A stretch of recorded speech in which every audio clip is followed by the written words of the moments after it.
오늘 소요리 문답 신문, 제 신문입니다. 하나님의 형상과 관련된 질문입니다. 하나님께서 사람을 어떻게 지으셨습니까?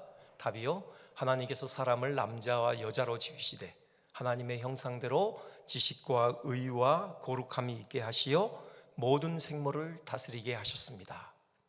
네, 아멘인데요. 이게 지금 오늘 우리가 봉독한 창세기 1장 26절부터 28절까지의 말씀을 토대로 지금 저 답이 이루어진 것이죠. 오늘 세 부분에 걸쳐서 하나님의 형상에 대해서 생각을 할 건데요. 먼저 창세기 1장 26절 보면은 하나님께서 그렇게 말씀하시죠. 우리가 우리의 형상을 따라 우리의 모양대로, 그렇게 말씀하십니다. 거기 형상은요, 그 히브리어가 첼렘이라고 하는데 그 원래 의미는 깎다, 베다 이런 동사에서 온 단어입니다. 그러니까는 조각을 만드는 거죠. 그 말 그대로 어떤 조각물을 만드는 겁니다. 그러니까 하나님의 모습을 본뜬 조각을 만드는 그 행위를 여러분 연상해 보시면 될 것 같습니다. 그리고 우리의 모양대로 할 때 그 모양은 히브리어가 데무트라고 하는데요, 그것은 의미가 꼭 비슷하다, 꼭 닮았다, 그런 의미예요. 그러니까 하나님의 그 모습을 본따서 조각을 만들었어요. 근데 그걸 보니 그 원형인 하나님과 너무도 닮아 있다, 그런 의미예요. 그러니까 우리가 하나님과 닮았다라는 의미입니다. 하나님의 닮은 꼴이에요. 그러면은 도대체 뭘 닮았냐? 하나님의 어떤 부분을 닮았는가? 왜냐하면 하나님께서는 우리가 잘 아는 대로 영이시잖아요. 우리 눈에 보이는 형상을 가지고 계시지 않아요. 그렇기 때문에 어떤 눈에 보이는 형태를 닮은 것은 아니다. 그러면은 하나님의 무엇을 닮았는가? 하나님의 속성을 닮았다고 할 수 있겠죠. 그래서 하나님의 속성을 닮은 꼴로 우리가 지어졌는데 이걸 세 파트로 나누어서 관계적인 측면에서 볼 거예요. 먼저 하나님과의 관계의 측면에서, 그리고 사람들과의 관계의 측면에서, 그리고 자연과의 관계의 측면에서, 이 세 가지 관계의 측면에서 하나님과 닮았다, 그것이 의미하는 게 뭔지 한번 생각을 해보겠습니다. 먼저 하나님과의 관계의 측면에서인데요, 그건 지식과 의와 거룩함으로 우리를 지으셨다라고 아까 그렇게 돼 있었죠. 근데 일단은 먼저 하나님과의 관계의 측면에서 하나님을 닮았다고 할 때 그 핵심은요, 하나님께서 인격이시듯이 우리도 인격이라는 그런 말씀입니다. 인격이 뭐냐? 그걸 분명하게 드러내는 것에 있어서는 좀 비교를 해보면 될 것 같아요. 그러니까는 자연과 다른 피조물과 한번 비교를 해보죠. 하나님께서 우주 만물을 지으신 목적이 뭡니까? 하나님의 영광을 위해서죠. 하나님이 우리를 지으신 목적이 뭐예요? 역시 하나님의 영광을 위해서죠. 목적은 같아요. 하나님의 영광을 위해서 온 우주 만물과 또 하나님의 형상으로 우리를 지어내셨습니다. 근데 구체적으로 어떻게 하나님의 영광을 드러내느냐, 그 내용을 보면요, 분명히 차이가 있어요. 이 우주 만물은요, 존재 그 자체로 하나님의 영광을 드러내죠. 칼빈이 그랬다고 했잖아요. 이 우주는 하나님의 영광의 무대다. 그러니까 워낙 광대하기 때문에 그 광대하게 우주 공간에 펼쳐져 있는 이 우주가 그 존재 자체로 하나님의 광대하심을 드러내고 있죠. 그리고 정말 복잡하잖아요. 그런데 아주 질서 있게 움직입니다. 우리 태양계만 보더라도 이 지구가 그 태양의 주위를 공전할 때 궤도를 한치도 벗어남 없이 그렇게 꼭 그 궤도대로 지금 운행을 하고 있잖아요. 질서 있음, 바로 그 하나님의 탁월하신 어떤 섬세함, 그분의 지혜와 권능, 그것을 그 존재 자체로 드러내고 있는 것이죠. 영롱한 그 별빛으로 찬란한 밤하늘을 보면서요, 하나님의 예술적인 감각을 보게 되죠. 그 자체로 하나님의 그 예술성을 또 이렇게 드러내고 있어요. 자, 이것이 우주가 하나님의 영광을 드러내는 방식이에요. 우리는 어떻습니까? 우리는요, 그 우주에 빛나고 있는 하나님의 지혜와 권능을 지각하는 인식 능력이 있어요. 우리에게는 그런 지적인 능력이 있습니다.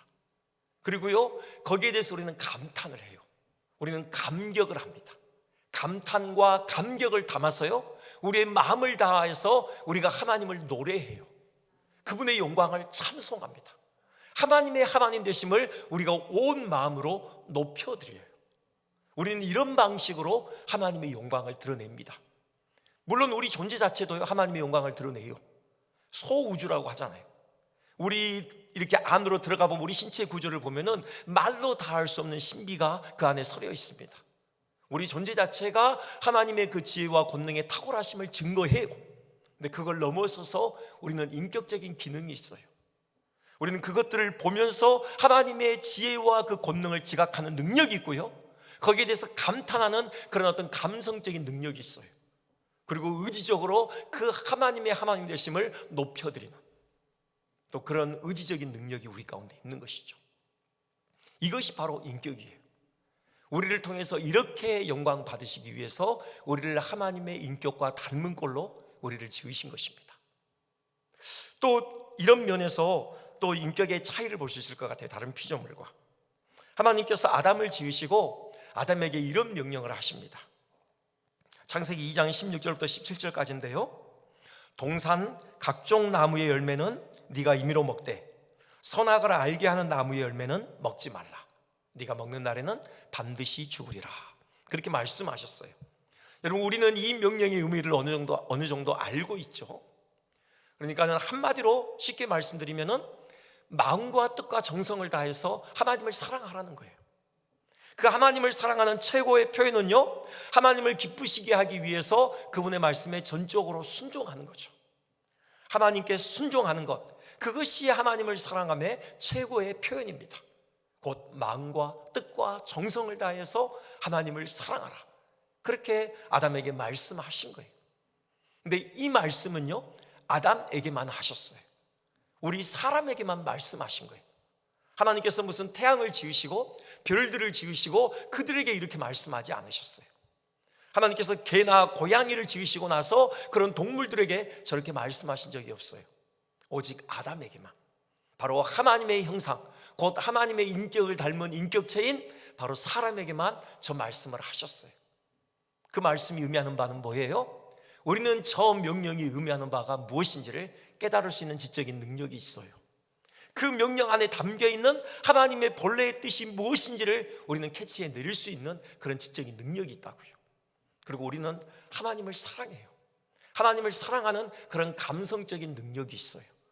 그래서 그분을 기쁘시게 하고자 하는 거룩한 어떤 의지가 있어서 그분의 뜻에 순종한다고요. 그런 의지적인 또 능력이 우리 가운데 있는 것이죠. 그래서 하나님이 저 말씀을 우리에게 하신 거예요. 바로 이겁니다. 이게 인격이에요. 우리를 그런 존재로 대우하시는 겁니다. 다른 많은 피조물이 있지만 그들을 통해서도 하나님은 영광을 받으시지만 우리에게서는 더 특별하게 영광을 받기를 원하셨던 거예요. 우리를 하나님과 닮은 꼴로 인격으로 지으시고요, 우리와 인격적인 교제를 나누시길 원하신 거예요. 우리와 깊은 사랑의 교통을 나누시길 원하시는 거죠.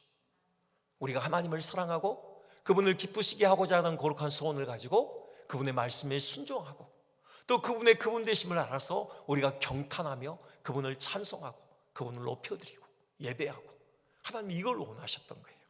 그래서 우리를 하나님의 형상으로 지으셨던 것이죠. 그런데 결국 아담이 범죄하고 말았잖아요. 그러므로 하나님과 관련한 중요한 인격적인 기능들이 마비되어 버렸습니다. 그것들이 뭐냐면요, 바로 저 지식과 의와 거룩함이에요. 저게 뭔지 성경에 나와 있어요. 저게요, 그냥 만들어낸 단어가 아니라요, 성경에 있는 단어들을 그대로 뽑아낸 것입니다. 골로새서 3장 10절 보면요, 이런 말씀이 있어요.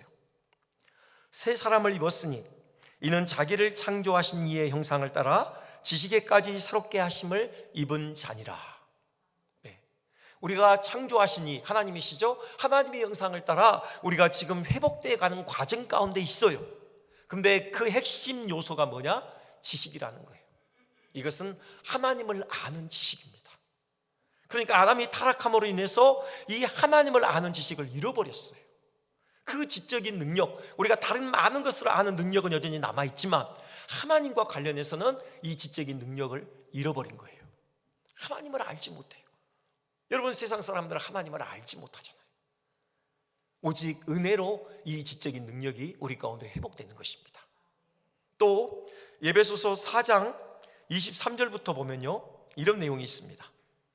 오직 너희의 심령이 새롭게 되어 하나님을 따라 의와 진리의 거룩함으로 지으심을 받은 새 사람을 입으라. 그렇게 돼 있어요. 여기 의가 나오고요, 거룩함이 나와요. 저 진리라는 것은 참됨을 의미해요. 참의와 참 거룩함, 그런 의미입니다. 의는 뭡니까? 하나님의 말씀에 순종하는 그런 의지적인 능력이죠. 그걸 잃어버렸어요. 우리 안에 의지가 있죠. 뭔가를 하고자 하는 그런 의지가 있어요. 하지만 하나님과 관련해서는요, 아담이 타락한 이후에 잃어버린 거예요. 그 기능이 마비되어버렸어요. 아무도 하나님의 말씀에 순종하고자 하는 의지가 없다고요. 그렇게 돼버렸어요. 근데 그리스도로 말미암아 이제 그 은혜가 다시 우리 가운데 주어지는 거예요. 이제 하나님의 말씀에 순종하고자 하는 그 의지가 우리 가운데 새롭게 일어나는 것입니다. 거룩함은요, 하나님을 향한 거룩한 사랑이죠. 하나님을 향한 사랑을 잃어버렸어요. 그 기능이 없어져 버린 거예요. 아무도 하나님의 사랑을 느끼지도 못하고 하나님을 사랑하지도 않아요. 그런데 역시 하나님의 은혜로 우리 가운데 그 기능이 회복된 것입니다. 지금 성령께서 우리 안에 오셔서 하시는 일이 우리 안에 잃어버린 이 하나님의 형상의 요소들을 다시 회복시키는 거예요. 하나님 그분이 누구신지를 알게 하시고요, 그래서 그분을 사랑하게 하시고요, 그분의 거룩하신 뜻에 순종하도록 우리 가운데 역사하고 계시는 것입니다. 그래서 우리를 하나님의 형상으로 다시금 빚어가시는 거예요. 하나님이 원래 우리를 지으신 그 목적대로 우리가 하나님의 그 인격을 닮은 인격으로서 우리가 하나님을 알고 그분을 사랑하고 그분의 뜻에 순복함으로 우리가 하나님을 기쁘시게 하는 그런 삶의 목적을 감당하도록 성령께서 우리 가운데 일하고 계신 것입니다. 여러분, 그런 은혜가 우리 가운데 풍성히 회복됐으면 좋겠습니다. 여러분, 하나님을 더 깊이 알아갔으면 좋겠습니다. 그분을 더 깊이 사랑했으면 좋겠습니다. 정말 그분을 기쁘시게 하고자 하는 거룩한 의지를 가지고 오롯이 주의 말씀에 순종하는 그런 삶을 살아갔으면 좋겠습니다. 그래서 하나님과의 친밀한 교통이 있었으면 좋겠어요. 여러분, 우리에게 있는요, 최고의 복은 이 하나님과의 인격적인 교통이에요. 늘 말씀드리지만요, 아무리 생각해도 이 말씀을 안 드릴 수가 없어요. 이게 진리이기 때문에. 하나님의 임재야말로 우리가 누릴 수 있는 최고의 복이에요. 모든 삶의 문제가 하나님의 임재로부터 떠났기 때문에 시작된 거예요. 그렇다면 이 모든 삶의 문제가 해결되는 것은 어디에 있느냐? 다시 하나님의 임재가 우리 가운데 부어지는 거예요. 다시금 하나님께서 우리 가운데 임재하시는 거예요. 하나님의 그분의 선하신 얼굴빛을 배우는 것, 이것이 우리의 모든 삶의 문제의 해결이에요. 여러분, 정말 믿으십시오. 그리고 그 하나님의 임재를 사모하십시오. 여러분, 구약의 축도라고 할 수 있는 민수기 6장 말씀을 한번 보시겠습니다. 이렇게 돼 있어요. 쭉 보시면요, 축복하게 하시거든요. 근데 여호와는부터 보면요, 여호와는 내게 복을 주시고 너를 지키시기를 원하며. 근데 그 복이 뭐냐? 여호와는 그의 얼굴을 내게 비추사 은혜 베푸시기를 원하며, 여호와는 그 얼굴을 내게로 향하여 드사 평강 주시기를 원하노라. 이렇게 돼 있어요. 우리가 하나님께서 우리에게 주시고자 하시는 그 최고의 복이 뭐냐? 여기 분명히 나타나 있어요. 하나님의 그 얼굴을 우리에게 비춰주시는 거예요. 하나님의 그 얼굴을 우리에게 향하여 드시는 거예요. 하나님의 그 충만한 임재, 그것이 우리의 모든 삶의 문제의 해결이에요. 참 평강, 거기서 오는 것입니다. 여러분, 그럴 수밖에 없는 이유가 있어요. 우리가 하나님의 형상으로 지어졌잖아요. 그러면요, 이 세상 그 무엇도 우리가 가지고 있는 그 고유한 가치에 비교해서 비할 바가 못 돼요. 돈이요? 여러분, 그것과 하나님의 형상으로 지어진 우리와 가치를 비교할 때 비할 바가 안 돼요. 권력이요? 뭐 사람들의 칭찬과 인기요? 여러분, 그 어느 것도 우리가 가지고 있는 고유한 가치와는 비할 바가 못 돼요. 그렇기 때문에 우리는 그런 것들로 참된 만족을 누릴 수가 없어요. 우리는 그렇게 지음 받았어요. 우리는 오직 하나님과 교제할 때만 참 만족을 누리는 그런 하나님의 형상으로 지음을 받았어요. 여러분, 가치 없는 것들에 여러분 너무 목을 매지 마십시오. 여러분, 그런 것들을 지기 위해서 너무 안간힘을 쓰지 마십시오. 결국 지어봤자 거기에는 참 만족이 없어요. 왜요? 우리는 그런 존재들이 아니기 때문에. 우리는 그것들보다 피할 수가 없이 훨씬 더 탁월한 가치를 가진 존재들이에요. 오직 우리에게 참 만족을 주실 수 있는 분은 하나님뿐이세요. 우리의 원상이신 하나님. 복사본은요, 그 원형 앞에 설 때 완성되는 거예요. 하나님의 임재, 우리가 사모했으면 좋겠습니다. 그래서 하나님을 아는 지식과 하나님을 사랑하는 마음과 그분께 순종하는 그 고룩을 통해서, 그 의를 통해서 하나님의 충만한 임재를 모두 누리시기를 주님의 이름으로 축원드립니다. 두 번째, 사람과의 관계에서 하나님을 닮았다는 것이 뭘 의미하느냐? 그건요, 우리가 교제적인 존재다, 교제하는 존재다, 어떤 사회적인 존재다, 그런 의미예요. 여기 남자와 여자로 지으셨다고 했잖아요. 그게 창세기 1장 27절이죠. 한번 보여주시겠습니까? 우리 한번 같이 한번 봉독해 볼까요? 자, 시작.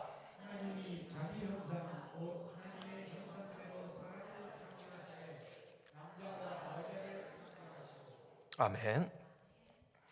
하나님께서 사람을 남자와 여자로 지으셨다. 이것이 의미하는 바는 다시 말씀드리지만 관계적인 존재, 어떤 교제하는 존재, 우리를 그렇게 지었다라는 거예요. 사람을 창조하시되 남자와 여자를 창조하시고, 그러니까 사람이 곧 뭐예요?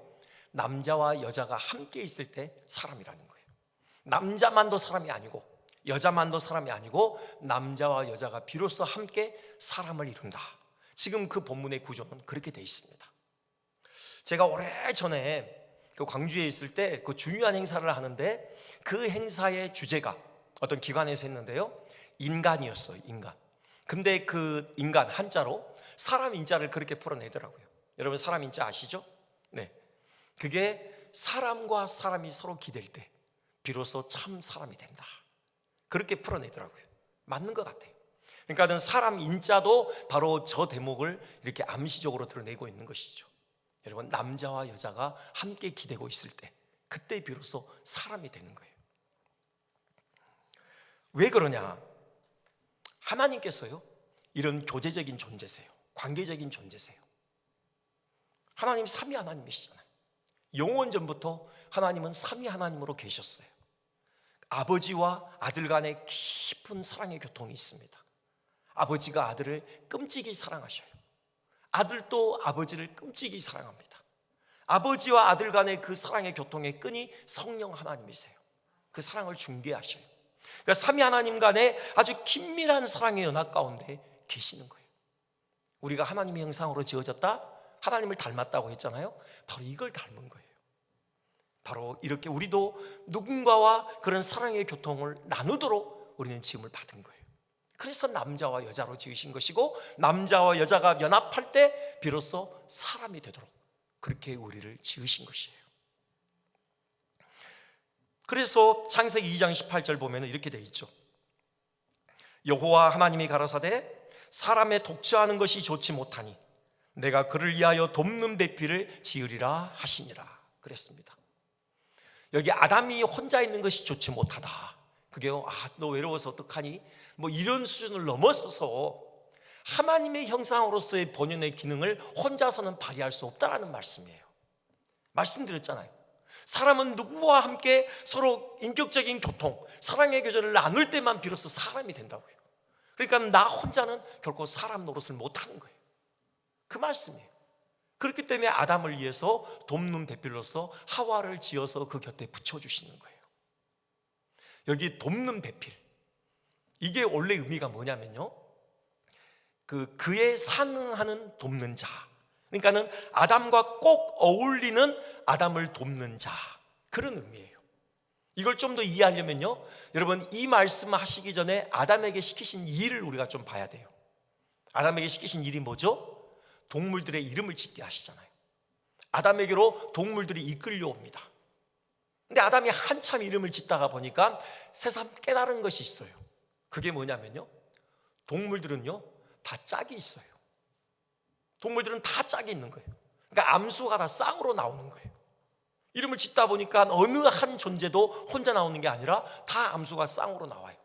그러다 보니 자기가 혼자인 것을 알게 되어져요. 그리고 또 하나는요, 그 동물과 자기는 존재 차원이 달라요. 물론 그 만들어진 재료는 같죠. 흙으로 만들어졌어요. 재료는 같지만요, 결과물은 차원이 달라요. 그 많은 동물 중에서는요, 자기하고 어울리는 인격적인 존재를 찾을 수가 없어요. 아담은 하나님의 닮은 꼴로, 곧 하나님의 인격이시듯이 바로 인격으로 지음을 받았어요. 또 영적인 존재로 지음을 받았어요. 아무리 눈을 씻고 봐도 동물 중에는 자기와 어울리는 존재가 없는 거예요. 자기와 꼭 어울리는 존재가 자기 옆에 있어야 되겠다라는 그런 인식에 이른 것이죠. 그 다음에 아담을 잠들게 하셔요. 그리고는 아담의 갈비뼈에서 바로 하와를 만들어서 아담 곁에 붙여주시는 거죠. 여러분 생각해 보세요. 아담이 잠이 깼을 때 그 눈앞에 하와가 있다고요. 얼마나 놀랬겠습니까? 그리고 얼마나 기뻤을까요? 그렇게 눈을 씻고 봐도 찾을 수 없었던 자기와 꼭 어울리는 인격적인 존재, 하와가 자기 곁에 서 있는 거예요. 정말 기뻤고 정말 감사했을 것이에요. 그래서 탄성을 지르는 거죠. 그게 뭡니까? 이는 내 뼈 중에 뼈요 내 살 중에 살이로다. 그럼 나와 너무도 어울리는 인격적인 존재가 여기 있다. 당신은 나와 하나다. 인류 최초의 세레나데를 그가 이렇게 탄성으로 내지르는 것입니다. 그러면서 이름을 지어주죠. 동물들의 이름을 지었듯이 여자에게 이름을 지어줘요. 이는 남자에게서 취하였은즉 여자라 부르리라. 네, 이거예요. 이게 바로 상하다, 어울리다, 그런 의미예요. 그리고 하와는 돕는 자로 지음을 받았어요. 이 말씀 꼭 드리고 싶어요. 다시 한번요.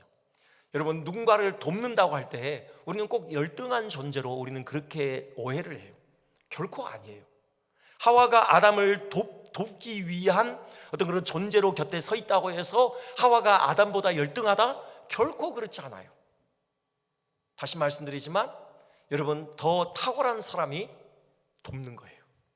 도움을 받는 자가 더 탁월하지 못한 거죠. 하나님을 보시면 돼요. 하나님이 우리를 돕는 자이세요. 그러면 하나님이 우리보다 열등합니까? 아니잖아요. 하나님께서 우리보다 탁월하시기 때문에 우리를 도우시는 거예요. 그런 면에서요, 하와가 아담보다 더 탁월하다, 우리는 그렇게까지 얘기할 수 있어요. 적어도 영향 면에서는 그래요. 하와가 아담에게 끼치는 영향력은 대단했어요. 아담이 하와가 주는 그 선악을 알게 하는 나무 열매 먹고 함께 죽음의 길을 가잖아요. 아담은 직접 들었어요. 하나님께 이거 먹으면 반드시 죽는다. 아담이 하와에게 그 말을 가르쳤죠. 하와는 간접적으로 들었어요. 그렇기 때문에 반드시 죽는다는 그 하나님의 음성을 듣지 않았기 때문에 좀 이해에 있어서 희미한 면이 있어요. 하지만 아담은 그렇지 않아요. 하나님의 음성을 직접 들었다고요. 반드시 죽는다고. 그럼에도 불구하고 하와가 건네주는 그 선악을 알게 하는 나무 열매 받아 먹어요. 그 이유가 뭐예요? 그만큼 하와가 아담에게 영향력이 있다는 의미예요. 하와와 함께라면 죽음의 길도 마다하지 않겠다. 그런 어떤 그 결연한 의지를 가지고 하와와 함께하는 거죠. 여러분, 아내들이요, 남편들에게 말 신중하게 하셔야 됩니다. 그 말 한마디가요, 남편에게 큰 영향을 미쳐요. 아무튼 그렇고요. 근데 타락으로 인하여서 이 사랑의 이 교제가 깨져버리죠. 우리가 알고 있듯이 인간 안에 이기적인 본성이 자리하기 시작합니다. 내 살 중에 살이요 뼈 중에 뼈라, 당신은 나와 하나입니다. 그렇게 사랑의 고백을 했던 그 아담이요, 여러분 아시듯이 하나님께서 선악을 알게 하는 나무 열매 네가 먹었냐? 라고 물으실 때 어떻게 합니까? 잘못했습니다, 이렇게 한 게 아니라요, 이 여자가 줘서 먹었습니다 라고 이렇게 하와에게 모든 책임을 돌리죠. 이때부터 시작된 거예요. 이때부터 그 정말 하나님을 닮은 그 교제적인 존재, 관계적인 존재로서의 속성이 이제 깨져버린 겁니다. 이기적인 본성이 자리해요. 그래서 인간관계가 깨지기 시작하는 겁니다. 우리가 지금 마주하고 있는 이 세상이 그 결과예요. 그런데 감사하게도요, 하나님께서 다시금 이 형상을 우리 가운데 회복시키는 거예요. 다시금 하나님을 닮아서 우리가 진정으로 사랑의 교통을 나눌 수 있도록 우리 안에 이기적인 본성을 깨뜨리시고 다시금 우리 안에 이타적인 본성을 심어주시는 것입니다. 그래서 우리가 기꺼이 형제를 향하여서 교제의 손을 내밀 수 있는 것이에요. 여러분, 그 핵심적인 사건이 바로 그게 오순절 성령 강림 사건 아닙니까? 진정한 소통이 이루어지잖아요. 나뉘었던 그 인간관계가 이제 완전히 회복되는 것을, 성령 안에서 회복됨을 분명하게 보여주시는 거죠. 특별히 우리 교회는요, 한 운명 공동체로서 연합되어 있습니다. 여러분, 그 여호수아가요, 요단강을 건너갈 때, 그때 그 루벤, 갓, 므낫세 반지파를 특별히 불러다가 그들에게 한 얘기가 있어요. 여러분 혹시 그 사건을 아시는 분들은 이해하실 터인데, 이미 요단 동편에서요, 이 루벤과 갓과 므낫세의 반틈 지파는 이미 자기들의 기업을 얻었어요. 근데 이제 요단 강을 건너서 서편으로 진격해 들어가요. 그때 그들을 부릅니다. 그래서 여호수아가 그들에게 이런 얘기를 해요. 한번 여호수아 1장 14절 이렇게 권면하죠. 너희 모든 용사들은 무장하라. 너희의 형제보다 앞서 건너가서 그들을 도와라. 여호와께서 너희를 안식하게 하신 것 같이 너희의 형제도 안식하며 그들도 너희 하나님 여호와께서 주시는 그 땅을 차지하기까지 하라. 이게 무슨 말이냐면요, 지금 그들은 이미 기업을 얻어서 안식을 누리고 있어요. 근데 그들로 하여금 무장하고 건너가라는 거예요, 요단강을요. 오히려 형제들을 앞서서요. 왜? 만약에 너희 형제들이 기업을 얻어서 안식하지 않으면 너희의 안식도 온전하지 않다라는 그런 의미예요. 너희가 진정으로 안식하기 위해서는 너희 형제들이 안식해야 된다는 거예요. 그러니까 형제의 안식 없이 나의 안식이 없다. 지금 그 사실을 깨우치는 거예요. 그 사실을 인정해요. 그리고 이들이 함께 그 싸움에 동참하죠. 여러분, 이것이 교회의 공동체입니다. 우리는 한 운명 공동체예요. 나는 평안하다. 여러분, 그것으로 진정한 평안이 있지 않아요. 우리 모두가 참 안식을 누릴 때 비로소 우리가 참된 안식을 누리는 거예요. 여러분, 우리는 이 사실을 기억해야 돼요. 나는 등 따스고 배부르다. 나는 좋다. 여러분, 그것이 진정한 안식이 아니라니까요. 우리는 늘 형제를 살펴야 돼요. 혹시 지금 굶주리고 있는 형제가 있는지, 혹시 지금 고통 가운데 있는 형제가 있는지, 혹시 죄로 인하여서 힘들어하는 형제가 있는지 우리는 늘 돌아봐야 돼요. 그들이 주님 안에서 참 안식을 누리기까지 우리는 결코 쉴 수 없는 거예요. 그래서 우리는 형제를 돌아보고 우리는 어려움에 있는 그 형제를 붙들고 하나님 앞에 나가서 기도해야 되는 것이고, 또 구체적으로 그 필요를 채우기 위한 통로로 우리가 사용되어져야 하는 것이에요. 여러분, 이 사실을 반드시 기억했으면 좋겠습니다. 우리는 한 운명 공동체입니다. 우리는 하나님의 형상으로 지음받은 존재로서 우리는 그런 관계 가운데 온전함을 이룰 수 있는 존재라는 사실을 늘 기억했으면 좋겠어요. 우리 안에 어떤 관계의 벽도 없었으면 좋겠습니다. 그 모든 답이 다 허물어지고 우리는 그리스도 안에서 참 하나됨을 이루는 그런 복된 공동체 되기를 주님의 이름으로 축원드립니다. 하나 간단하게 말씀드리고 말씀을 마치겠는데요, 세 번째는 자연과의 관계에서 하나님을 닮았다. 그건요, 역시 다스림입니다. 다스림이요. 그게 26절 끝부분에 그렇게 말씀하시죠. 여기 보면은 온 땅과 땅에 기는 모든 것을 다스리게 하자 하시고 그렇게 되어 있습니다. 사실 하나님께서 통치자이시잖아요. 하나님께서 모든 만물을 다 다스리십니다. 그분이 지금도 붙들고 있기 때문에 만물이 유지되는 거예요. 그 붙드시는 손을 놔버리면요, 이 세상은 무로 돌아가요.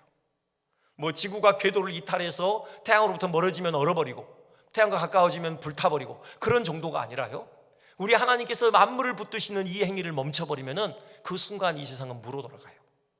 그렇게 돼 있습니다. 붙드시고 다스리시기 때문에 유지되는 거예요. 그 하나님의 속성을 우리가 닮았어요. 그래서 우리도 세상을 다스리는 존재들이에요. 하나님의 형상으로 지음받았기 때문에 우리는 세상을 통치하는 것입니다. 물론 하나님을 대리하는 청지기로서 대리 통치자들이죠. 그런데 타락으로 말미암아서 이것도 깨져버렸죠. 전횡이 이루어져요. 더 이상 자연을 돌보며 가꾸는 것보다는요, 자기 마음대로 탈취하죠. 그 결과는 그대로 부메랑이 되어서 인간의 삶에 영향을 미칩니다. 요즘 세계적인 이슈가 여전히 환경이죠. 제 동기 목사님 중에요, 사업을 열심히 추진하고 있는 분이 있는데 수소 연료로 그 자동차를 굴러가게 하는, 지금 이 일에 아주 매진하고 있어요. 우리나라도 수소 자동차가 상용화됐는데 인프라가 많이 부족하대요. 그래서 나름대로 연구해서요, 그걸 지금 이렇게 일으켜 보려고 예를 쓰는 목사님이 한 분 계셔요. 환경, 이것이 아주 그 중요한 사업의 테마죠. 예전부터 유행했던 슬로건이 있죠. 지속 가능한 발전. 발전은 해야 하지만 이런 식으로 마구 자연을 파헤치다 보면요, 결국 인류는 자멸하고 만다는 깨달음을 우리가 가지고 있습니다. 그래서 어떻게든지 발전도 해야 되지만 또 지속 가능한 발전을 이루기 위해서 또 예를 쓰고 있어요. 지구가 열이 오르고 있고요, 빙하들이 녹아 해수면이 오르고 있고요, 생태계도 왜곡되고 있고요, 끊임없이 바이러스의 위협에 시달리고 있습니다. 초원은 점점 사막화되고 있고요, 여러 가지 화학약품으로 인해서 우리 몸속에 그런 독성들이 쌓여가고 있고요, 말로 할 수 없는 어떤 이런 환경 파괴의 그런 영향을 우리가 지금 경험하고 있습니다. 이제 되돌이키기에는 너무 늦었다, 그런 우려의 목소리들이 힘을 얻어가고 있죠. 그런데 위로의 말씀을 드리고 싶어요. 우리 주님께서 하신 말씀이 있습니다. 로마서 8장 21절이요. 우리 한번 같이 한번 봉독해 볼까요? 자, 시작. 피조물이 바라는 것은 피조물도 썩어짐의 종노릇한 데서 해방되어 하나님의 자녀들의 영광의 자유에 이르는 것이니라. 아멘. 하나님께서 이 자연 만물을 구원하시겠대요. 그리스도께서 십자가로 이루신 구원은요, 우리의 영혼만이 아니라, 우리의 육체만이 아니라 이 모든 자연 만물을 포함합니다. 지금은 썩어짐의 종로로 타고 있어요. 하지만 그들도 해방의 날을 고대하고 있습니다. 우리가 누리게 될 그 영광의 자유를 맛보기를 그들도 고대하며 탄식하고 있다는 거예요. 반드시 그 날은 옵니다. 하나님께서 지으신 창조 세계를 하나님이 멸절시키지 않아요. 다시 회복시키셔요. 그래서 그리스도 안에서 모든 만물이 다 통일되게 하시는 것입니다. 우리는 그 날을 바라보면서 우리가 이 땅에 사는 동안 우리 최선을 다해서 자연을 다스리는 이 직임을 잘 감당해야 돼요. 착취하는 게 아니라, 전횡을 일삼는 게 아니라 보존하고 지키고 다스리는 일을 해야 되는 거예요. 우리 교회도 이 환경을 이렇게 보존하는 일에 우리가 좀 더 적극적으로 참여했으면 좋겠습니다. 이렇게 말씀을 정리하겠습니다. 여러분, 하나님의 형상, 하나님과의 관계에서, 사람과의 관계에서, 자연과의 관계에서 어떤 의미를 가지고 있는지 기억하고요, 우리가 온전히 하나님의 형상으로서의 기능을 잘 발휘하는 복을 누리시기를 주님의 이름으로 축원드립니다. 기도하겠습니다.